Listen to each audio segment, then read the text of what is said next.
சிம்பிளா, ஈஸியா 2 வாரம் வரைக்குமே ஸ்டோர் பண்ணக்கூடிய தக்காளி தொக்கு எப்படி பண்றதுன்னு பார்க்கலாம். இது வந்து சாதம், அதுக்கப்புறம் சிறுதானியம், இட்லி, தோசை, சப்பாத்தி, பூரி எல்லாத்துக்குமே ரொம்ப பெர்ஃபெக்ட்டா மேட்ச் ஆகும்.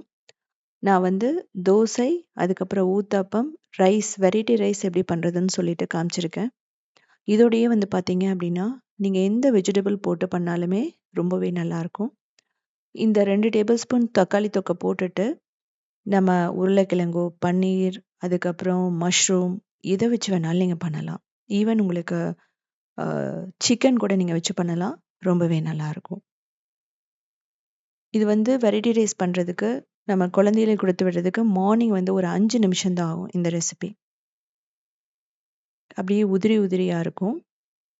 அதே சமயம் கரெக்ட்டா பண்ணீங்க அப்படின்னா, ஸ்டோர் பண்ணும்போது கெட்டு போகாம இருக்கும். சின்ன சின்ன டிப்ஸ வந்து நான் சொல்றேன். இதுக்கு ஒரு 1/2 கிலோ தக்காளி எடுத்துக்கலாம். இதனோட மெயினானதே நல்லா வாஷ் பண்ணிட்டு ட்ரை பண்ணிடுங்க. அதுக்கப்புறமா அதனோட மிடில் பார்ட் அந்த கிரீனா இருக்கிறத நம்ம டோட்டலா ரிமூவ் பண்ணி ஆகணும். ஸோ இதோட வந்து போட வேணாம். அதுக்கப்புறம் ஃபைனா சாப் பண்ணிக்கலாம். இன்கேஸ் உங்களுக்கு இதுக்கெல்லாம் டைம் இல்ல அப்படின்னா, தக்காளி தொக்குக்கு கரகரப்பா நீங்க அரைச்சு கூட பண்ணலாம். ஆனா, இப்படி நம்ம கட் பண்ணி பண்ணும்போது டேஸ்ட் வந்து அரைக்கிறத விடவே நல்லாயிருக்கும். ஸோ எந்த அளவுக்கு ஃபைனா கட் பண்ண முடியுமோ, அந்த அளவுக்கு ஃபைனா கட் பண்ணிடுங்க. ஸோ இத பண்ணி வச்சுட்டு தான் அடுத்தது வந்து பண்ணணும். இப்போ புளி. ஒரு நெல்லிக்காய் அளவு போட்டுட்டு நல்லா சுடுதண்ணி ஊத்திட்டு 5 நிமிஷம் நம்ம ஊற வச்சிடலாம். வறுத்தரைக்கிறதுக்கு வெந்தயம் 1 டேபிள் ஸ்பூன், கடுகு, கொத்தமல்லி இதெல்லாம் போட்டுட்டு நல்லா ரோஸ்ட் பண்ணணும். இதோடயே வந்து பார்த்தீங்கன்னா, நம்ம வரமிளகாய் போடுவோம். ஃபர்ஸ்ட்டு இத ரோஸ்ட் பண்ணாதான் அந்த வெந்தயத்தில் இருக்கிற கசப்பு தன்மை போகும். நீங்க வெந்தயத்த வந்து டைரக்ட்டா போட்டீங்கன்னா, கொஞ்சம் கசப்பா இருக்கிற மாதிரி இருக்கும். ஸோ அத வந்து நீங்க பார்த்துக்கணும்.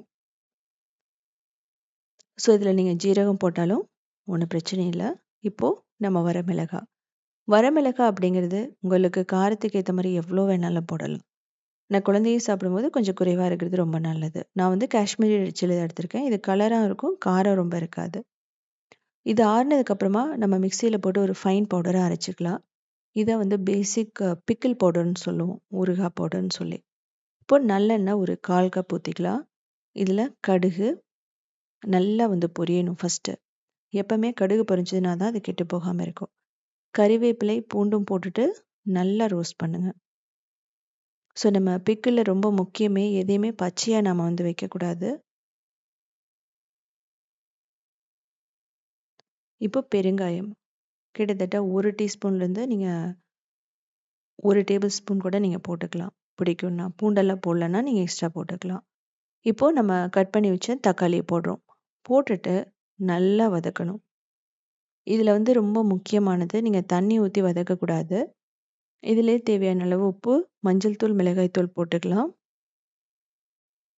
ஸோ இதே வந்து பார்த்தீங்கன்னா, நான் மாங்காய், கத்திரிக்காய் அதுலயுமே இப்படி வந்து தொக்கு பண்றதுன்னு போட்டிருக்கேன். நீங்க உத்தமி கிச்சன பார்த்தா தெரியும். இது உங்களுக்கு கொஞ்சம் டைம் ஆகும். இது வந்து நல்லா வேகறதுக்கு. நீங்க மீடியம் ஃப்ளேம்ல வச்சுட்டே வந்து நல்லா வந்து ரோஸ்ட் பண்ணலாம். தேவைப்பட்டா நீங்க மூடி வச்சு கூட குக் பண்ணலாம். ஸோ தக்காளியோட பச்சை வாசனை போகணும் நமக்கு ஃபர்ஸ்ட்டு. உங்களுக்கு பார்த்தா தெரியும். இது வந்து நம்ம அப்பப்போ நம்ம கிளறி விடணும். கீழ வந்து அடி பிடிச்சுக்கும். ஸோ அப்படியே விட்டுறாதீங்க.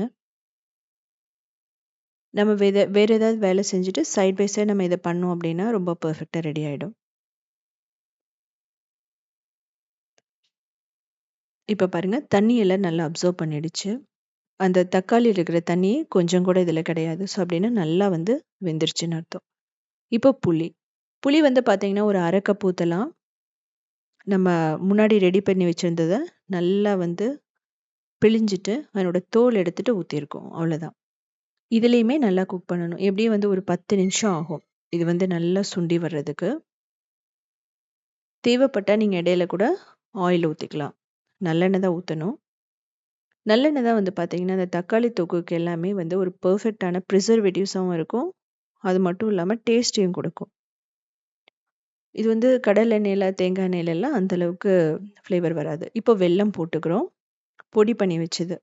அந்த வெந்தயம், கொத்தமல்லி, கடுகு இதெல்லாம் போட்டுக்கிறோம். இதையும் சேர்த்து நல்லா வந்து மிக்ஸ் பண்ணுங்க. இதுக்கப்புறம் உங்களுக்கு பெருசா எண்ணெய் தேவைப்படாது. ஏன்னா, இது நல்லா அந்த ஆயில அப்சர்வ் பண்ணிக்கும். நீங்க வந்து இதுக்கெல்லாம் பார்த்தீங்கன்னா, நெறைய பேரு ரொம்ப உருக்க பாயில் ஊத்துவாங்க. ஸோ அப்படி ஊத்தும்போது நமக்கே அது வந்து திகட்டுன மாதிரி இருக்கும். ஆனா நம்ம கரெக்ட்டா அந்த 1/4 கப் ஆயில் அப்படிங்கும்போது உங்களுக்கு பெர்ஃபெக்ட்டா இருக்கும். ஓரளவுக்கு நல்லா அந்த ரைஸ்ல போட்டு சாப்பிடும்போது நல்லாருக்கும். அந்த கில்ட்டியே இருக்காது. நம்ம ஆயிலோட சாப்பிடுறோம் ஊறுகாய்ன்னு சொல்லிட்டு.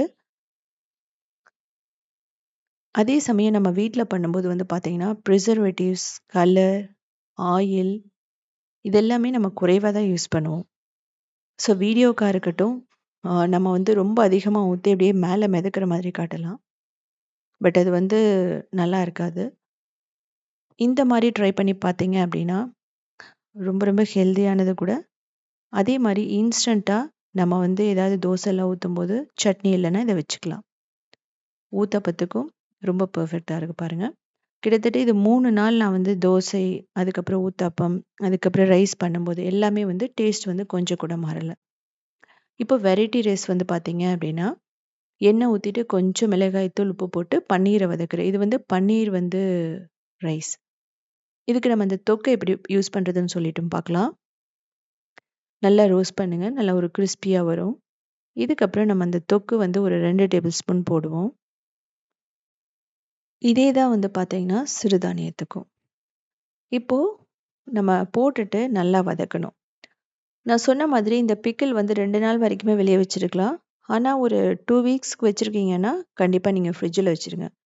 ஒரு ஏர்டைட் கண்டெய்னர்ல போட்டுட்டு. அப்போ தேவையானப்ப எடுத்து இது மாரி நல்லா வதக்கிட்டு, பன்னீரோ, உருளைக்கிழங்கோ எது வேணாலும் போட்டுட்டு, நல்லா ரோஸ்ட் பண்ணதுக்கு அப்புறமா, நம்ம ரைஸ் வேக வச்ச அரிசிய போட்டு கிளறிறலாம். அவ்வளோதான். சிம்பிளா நமக்கு ரெடி ஆயிடும். இதில காரம், உப்பு அப்படிங்கிறது மட்டும் நீங்க எக்ஸ்ட்ரா சேர்த்துக்கலாம். ஒண்ணும் பிரச்சனை இல்ல. இல்ல ரொம்ப ஆயில் ஊத்த வேணாம். ஆல்ரெடி நம்ம பிக்கிள்லயே வந்து அந்த ஆயில்ல இருக்கும் கன்டென்ட். அதனால அத மட்டும் ஞாபகம் வச்சுக்கங்க. இதே மாரி சிம்பிளான ரெசிபீஸ் வேணா உத்தமி கிச்சன ஃபாலோ பண்ணலாம். கிரியேட்டிவ்னு இன்னொரு சேனல் இருக்கு. அதிலயுமே 2000 ரெசிபீஸ் இருக்கு. அது மட்டும் இல்லாம சவுத் இண்டியன் ஃபுட் ஸ்டார்ட் என்கிற வெப்சைட்டையும் 14 இயர்ஸ்க்கு மேல ரன் பண்ணிட்டுருக்கோம். 8000 recipes step by step photos இருக்கும். ஸோ பார்த்துட்டு கமெண்ட் பண்ணுங்க.